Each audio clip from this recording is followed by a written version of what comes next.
strawberries with you right now. Hey everyone, so I hope you're all doing well. Welcome back to another video and welcome to my kitchen once again. So obviously this means one thing and one thing only. I'm bringing you another baking video today, guys, and I really wanted to bring you another healthy edition sweet treat baking video because I, for one, have a massive sweet tooth, but at the moment I'm really getting back into my fitness, my exercising and just eating good again. So obviously if I'm going to indulge, I want it to be sort of guilt-free, you know, something I can have in the evenings, maybe after dinner, just have like the odd cookie or something, but not feel so guilty for it, not have so much sugar and, you know, all the crap that normally goes into them. So yeah, I've got 3 new sweet treat ideas for you today. If you guys watch me on the regular, you will know that I already did a video exactly like this about 3 months ago now, with obviously 3 different sweet treat ideas. If you haven't already watched that, then definitely go and have a little look at that because there is some good inspiration again for sweet treats in there. But today I'm bringing you 3 different ones. So today I'm really excited because I've got 3 different things. So I've got a brownie. I love brownies. Does anyone else love brownies? Brownies with ice cream, oh my goodness.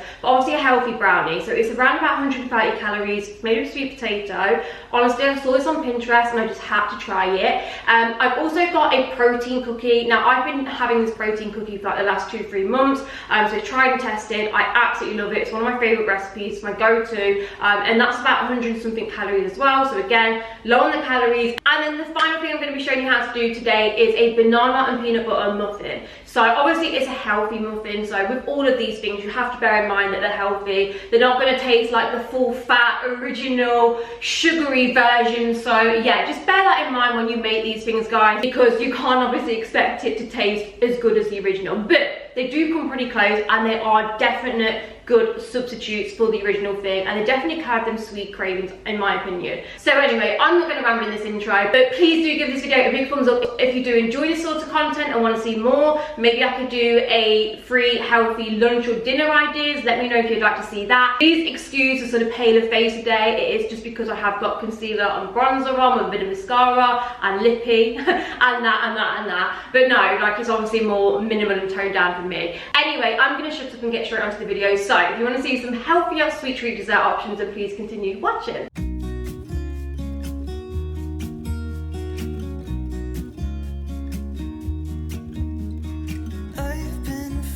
Okay, starting with the protein cookies first of all. Now normally I do dark chocolate, but today I've gone a little bit naughty and done white chocolate. So first of all, you're going to pop some sugar and butter into a bowl and just mix this through. So this isn't actually any different to probably normal cookies. Obviously we're still using butter and sugar. You could substitute the sugar for honey and maple syrup just to be a little bit healthier and more of like a natural sugar. And then I'm taking 1 egg. Now these cookies with the dark chocolate chips are around about 119 calories each, so they're obviously a lot less calories than a normal cookie would be. If you ever looked at the calories on normal cookies, they're about 300, guys. Like they were actually so calorific you don't even realize. But yeah, I'm not actually using different ingredients. We're just making the cookies smaller and we're just using less chocolate chips. And we're also using oats to replace the flour. So as you can see, I'm putting a cup of oats in here. So I've done half of the cup of oats in the blender to make it fine, and then just the other cup of oats as normal. I've not blended them up. So yeah, if you ever want to make like oat flour, you just put it in your blender and it just makes it fine. I'm then just adding the baking powder in as well, and I've also added my protein powder. So whatever protein powder you would like, I've just used a vanilla whey protein. By the way, if you want to know full measurements, I am going to be leaving the recipes in the description bar because that would just be easier for you to follow and have a little look at. So yeah, just mixing all of that together. As you can see, it's coming together nicely, and then I'm going to take my chocolate chips and pop those in. Now I didn't use a lot of chocolate chips at all, as you can see, very small spoonful there, and I've gone with white chocolate just because I just had a real sweet tooth and I wasn't fancying dark chocolate. So yeah, obviously they're going to be a little bit more with white chocolate than dark chocolate.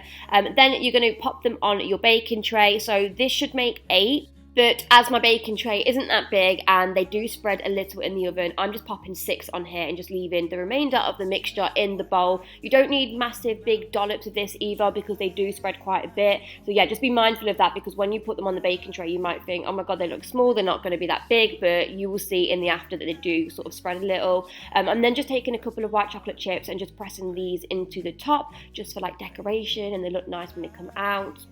And then you're going to bake these in the oven for around about 8 minutes. It just depends how you like your cookies. I don't like mine too hard and crispy. I like them a little soft.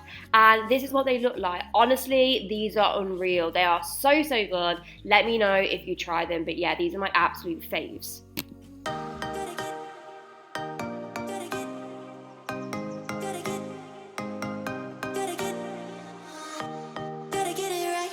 Next up, we move on to the 132 calorie chocolate brownies. Can you even believe that? I saw this recipe on Pinterest, so I couldn't wait to try this and actually test it out and see if they were any good. So I will leave the recipe in the description bar as always. Okay, so the first thing you're gonna need is sweet potato. Yes, sweet potato. I actually couldn't believe it. I thought, what? Sweet potato into a brownie? Just like the weirdest thing ever. But trust me, it actually works. You were gonna be so surprised. So you just wanna boil your sweet potato on the hob first, mash it all up like you would with normal mash, and then obviously measure it out once you've got your mashed sweet potato. Pop it into the bowl. You're then going to take some almond butter, some cocoa powder or cacao powder. I only had cocoa powder to hand, so I used that instead.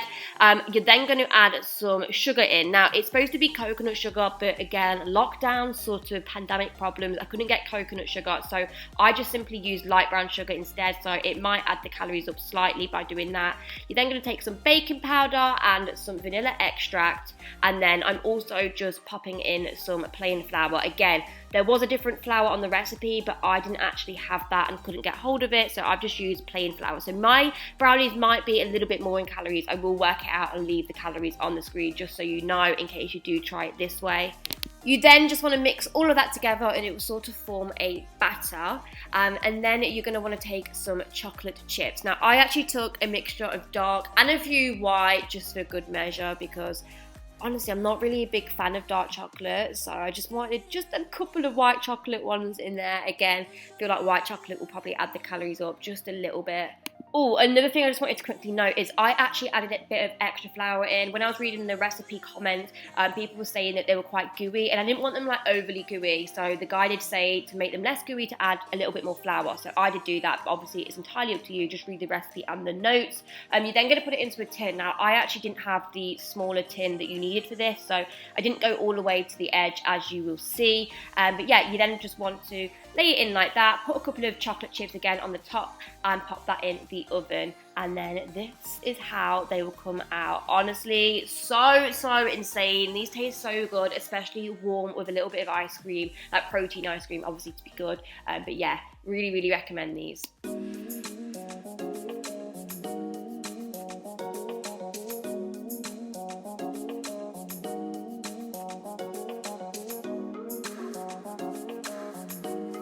Okay, so next we're moving on to banana and peanut butter muffins. Oh my god, these are so delicious. These are especially good if you have leftover bananas. I always seem to have leftover overly ripe bananas. So yeah, you need some overly ripe bananas, mash them all up, pop them in the bowl. Then you're going to take some natural peanut butter, pop that into the bowl too.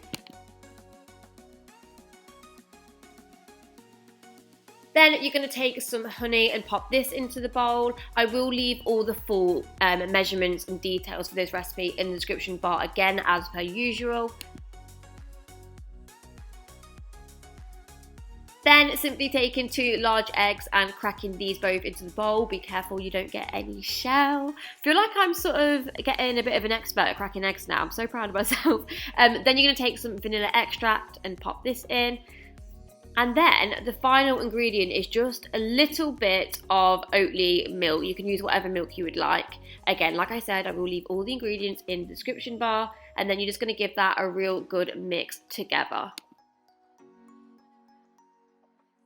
Okay, so once that's all mixed together, you're then going to take your dry ingredients. So we're just taking some oat flour. If you haven't got oat flour, what I simply do is just put oats into a blender and it just makes it all fine and makes oat flour. So that's really easy to do. I'm not sure if you can get it in the shops. I've actually never seen it, but yeah, that's how you do oat flour. And then you're going to pop in some baking powder, some dark chocolate chips, and I've also added just a little bit of cinnamon. This is optional. You don't need to add that in, but yeah, I just like the taste that it gives. So yeah, added that in, and then you're just going to pop them in to your muffin cases in your pre-lined tin.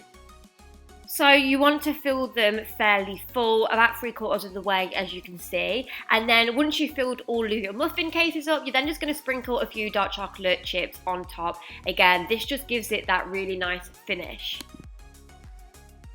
And then all you want to do is simply pop them in the oven. I bake them for around about 18 minutes on 160 degrees. Make sure you let these fully cool though before trying them, because honestly they don't taste how they're supposed to when they're not cool. So I know it's tempting, but trust me, wait until they're cool, and honestly these are so good. Anyway guys, that brings us to the end of this video. I really hope you have enjoyed it. Do let me know if you try any of these recipes out. Tag me on Instagram, let me know your thoughts. I would say my favourite is probably the cookies out of all of this, and then the brownie, and then the muffin. Like I said, I wanted to include 3 different things to give you some inspo, because I know we all like different things. But anyway guys, thank you so much for watching. If you have enjoyed this video, then do make sure to hit the thumbs up and also subscribe before you go, and I shall see you all in my next video. Bye bye.